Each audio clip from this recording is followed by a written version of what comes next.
Aleluia. Hoje me contaram uma novidade, eu vou contar para vocês. Algo que com 40 anos de evangelho eu não sabia. O que você vai contar, pastor? O que é tão grave assim? Tá calor aí? Vocês estão com frio? Tá bom. Estava conversando com o irmão aqui antes do culto, o irmão João, e ele estava me participando, e teve uma conversa, com os mormons. Alô, som. E por isso que eu vou contar, porque eu fiquei impactado. Eles falaram para ele que as igrejas já estavam caídas, enfim, desde que os apóstolos morreram, não sei o quê, e quem foi levantado para a restauração da igreja foi o... Como é o nome do cara? Joseph Smith. Ah, sim. Do Testemunho de Jeová é um Russell, não sei o que é Russell. Enfim, o Joseph Smith foi levantado. E como que esse camarada foi levantado? Ele foi ungido direto lá, Deus convocou o apóstolo Pedro e botou as mãos sobre a cabeça dele, assim, direto do céu, sei lá, uma coisa dessa. E o Joseph Smith foi então consagrado como, sei lá, qualquer coisa, um pastor, um restaurador, sei lá. Mas esse Joseph Smith já está debaixo de 7 palmos há muito tempo, né, irmão? Complica.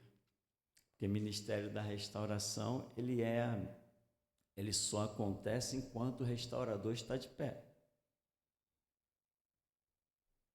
Ministério da restauração só acontece, ele só está em curso quando o restaurador está de pé.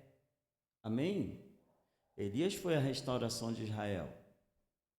Elias foi, acabou o ministério. Ou ficou a coisa restaurada ou não, mas não teve mais ninguém restaurando. Amém? Quando Pedro saiu de Jerusalém, foi embora, não quiseram receber a palavra. Quando Pedro partiu, acabou a restauração. No ano 70, Roma vem acabar com tudo.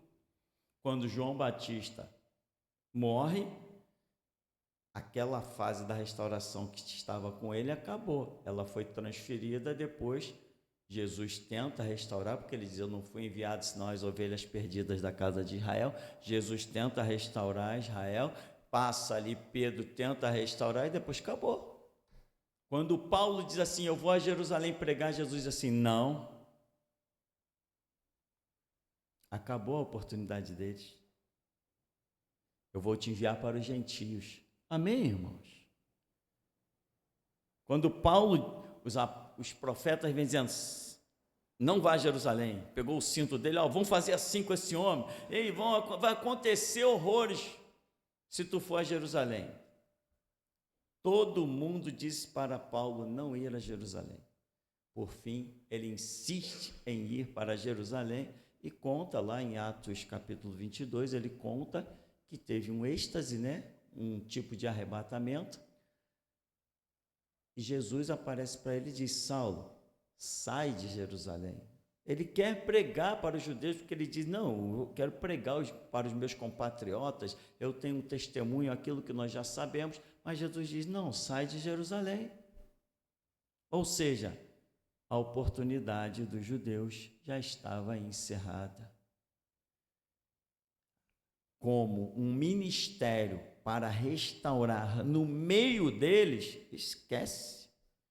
Isso já tinha sido encerrado. Mas Saulo insiste, e Jesus fala, não, vou te enviar para os gentios de longe, não é para cá.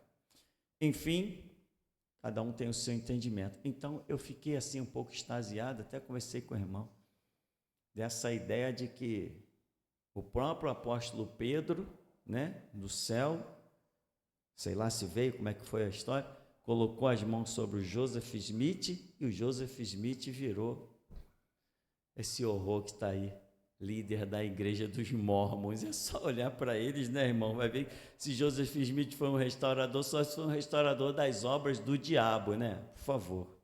Mesma coisa os testemunhos de Jeová, Você tem tido confronto com os testemunhos de Jeová? Eles estão meio sumidos, mas voltaram a aparecer por aí. Não esbarrou com mais nenhum, não?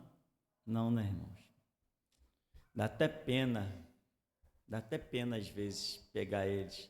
Eu conheci, no tempo da Igreja Batista, tinha um irmão, quando eu cheguei lá, ele já era vovô de igreja, há muito tempo.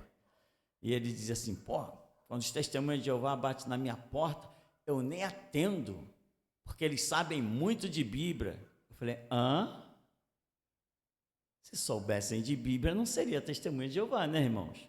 Para começar por aí.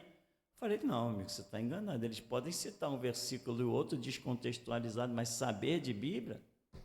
O camarada já tinha sei lá quantas décadas de igreja quando eu cheguei. Mas, enfim, o futuro das pessoas que estão na igreja, mas não querem saber do conhecimento e não querem saber de buscar a graça do Espírito Santo, não querem saber de se encherem do Espírito Santo para que Jesus possa usá-los na obra, o fim das pessoas é sempre o mesmo, desviado, vivendo a sua vidinha. Daqui a pouco você passa pelo camarada no meio da rua, ele está com uma camisa do Botafogo, do Vasco, do Flamengo, do Brasil. Tu passa na casa dele, na janela dele tem pendurado uma bandeira do Brasil. Eu abomino a bandeira do Brasil, eu tenho nojo dessa bandeira. Eu cuspo na Constituição brasileira. Estou focado? Para não ter dúvida. Eu cuspo na Constituição brasileira, assim como os membros do Ministério Público dizem que fazer oração ou ler Bíblia em reunião é inconstitucional. Inconstitucional, antibíblico para mim aqui são as cores verde e amarela, elas fedem, eu tenho nojo da bandeira do Brasil e eu cuspo na Constituição brasileira. Qualquer hora eu vou tacar fogo nessa merda. Só fazer esse cortezinho para nós liberarmos depois. Sempre, agora tem um monte de irmão sábio fazendo corte, Eu falo, quase me explodo depois. Traz um cafezinho para mim,